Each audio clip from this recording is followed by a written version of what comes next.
Polestar, the Swedish electric automaker, announced a new roadster concept called the Polestar O2. The hardtop convertible, which made its debut in Los Angeles today, is designed to showcase the automaker's bonded aluminum platform, which it produces in-house, as well as some quirkier innovations, like an integrated drone for aerial filming. It's the second concept from the company, which is a joint venture between Volvo and the automaker's Chinese parent company Geely. And it's a nod to the company roots as a performance sub-brand of Volvo, having since recast itself as an EV-only mark. We haven't seen an electric two-seater sports car introduced since the Tesla Roadster. On the surface, the Polestar O2 looks like it would be extremely fun to drive. We haven't seen an electric two-seater sports car introduced since the Tesla Roadster, and even Elon Musk's next-generation version of his company's first production vehicle is delayed until 2023. Most of the major sports car manufacturers, like Lamborghini and Ferrari, are still working on their first electric models, leaving an opening for Polestar to lay the smackdown with its zippy-looking. As it is just a concept, the company isn't releasing any of the Polestar O2's specifications, such as 0 to 60 time, battery capacity, and range.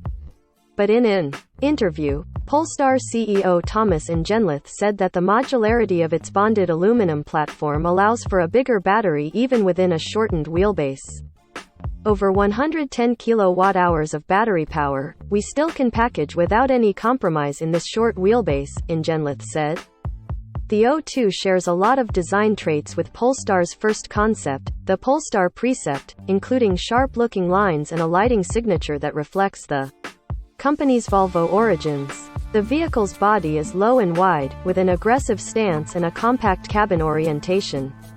Polestar calls it classic sports car proportions, with a more modern electric feel, and it's hard to argue with that. We wanted to make sure people understand the architecture is capable of catering for sports cars like this, Ingenlath said. The high-torque, high-power P10 engine that we developed for the Precept will find, in the top peak performance version, a home in all of our products. And of course, it could be packaged in the Roadster here. The O2 is also an opportunity to showcase Polestar's environmental bona fides.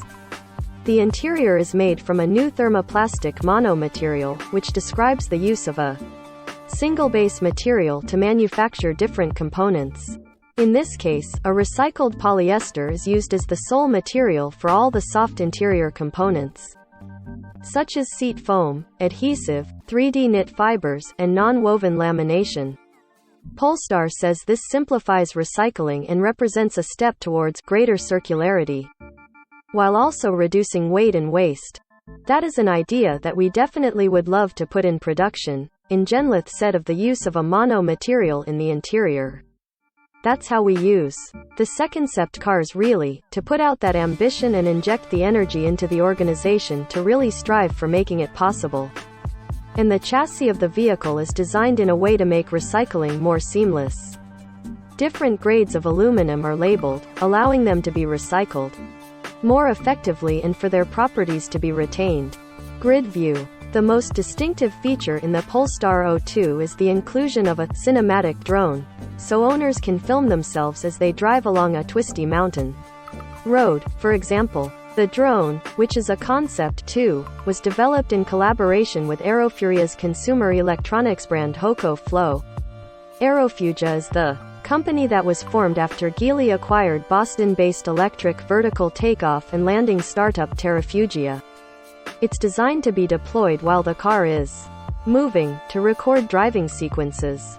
Ingenlath described the perception of European sports car ownership. Driving along that twisty mountain road can be very old-fashioned and out of touch with today's concept of shared experiences. That is an idea that we definitely would love to put in production. We challenged our team and said, "Look, guys, how would the modern answer to that look?" he said.